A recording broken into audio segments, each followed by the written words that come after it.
Welcome to the critique. Today we're analyzing a report on a foul mouse contamination incident at Potful, cloud kitchen in Bangalore. And the goal is to make its case for regulatory action not just strong, but unavoidable. Right. So let's jump straight in. First, the biohazard analysis needs to be much sharper. We need to increase the political weight of that threat, you know?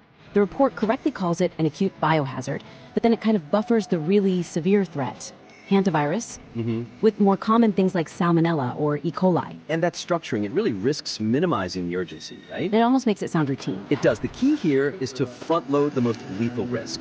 So the suggestion is to completely resequence that public health section. So you lead with Hantavirus. You lead with the aerosolized Hantavirus threat.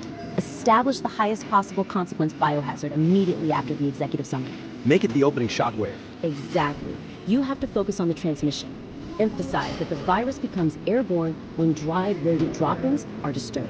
Especially in a small, confined kitchen space. Precisely. And you need language that reframes the whole issue. So a phrase like transforming a mere hygiene issue into a potentially fatal environmental hazard, that needs to be way earlier. Okay, I see.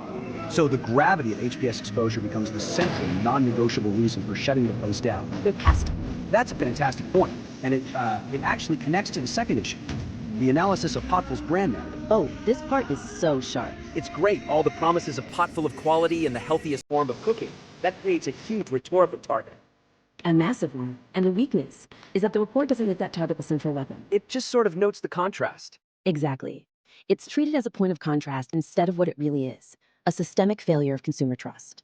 A critical breach of the health halo they spent so much money building. So the suggestion is to frame this operational failure as a fundamental betrayal of that brand identity. Yes. You make the betrayal, not just the filth, the core media angle for the entire piece. And to make that actionable, You demand accountability for how they spent their money. In the analysis, the text should insist that regulators investigate a simple question. why did resources for branding, for nice packaging, even for those little coriander seed packets? Right. Why did all that far outweigh the resources for basic fundamental pest control and hygiene? That's the strategic failure. That's what you hold them accountable for. This flows directly into the systemic recommendations. The report has some really strong ideas for closing what it calls the regulatory blind spot for these cloud kitchens. I agree. The goals are spot on. But to maintain political momentum, you have to isolate and prioritize the single most powerful reform. Because the weakness now is that by offering several good ideas, like new structural mandates alongside the public audit disclosure, The main policy ask loses its laser focus. It gets diluted. so the solution is consolidation. Prioritize the mandatory public health grade system as the one non-negotiable solution. It's the most powerful mechanism because it directly leverages consumer choice. It closes that transparency gap instantly. That's where the real power is, isn't it? The synergy between consumer choice and regulatory compliance. It is. So in that final recommendation, the language needs to be strong. Mandate that the FSSAI require digitized audit scores, compliance reports, pest control logs, all of it, to be immediately displayed prominently on all the food delivery apps.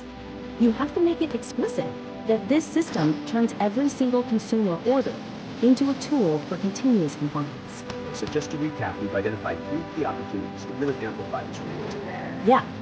First, sharpen the acute biohazard threat by leading with Hantavirus. Make it unmissable. Second, exploit that disconnect between brand promise and operational reality as a systemic betrayal of trust. And third, prioritize that public audit disclosure system as the core long-term fix.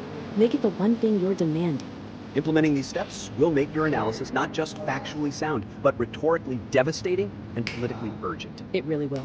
We invite you to resubmit your revised analysis back to us for further critique.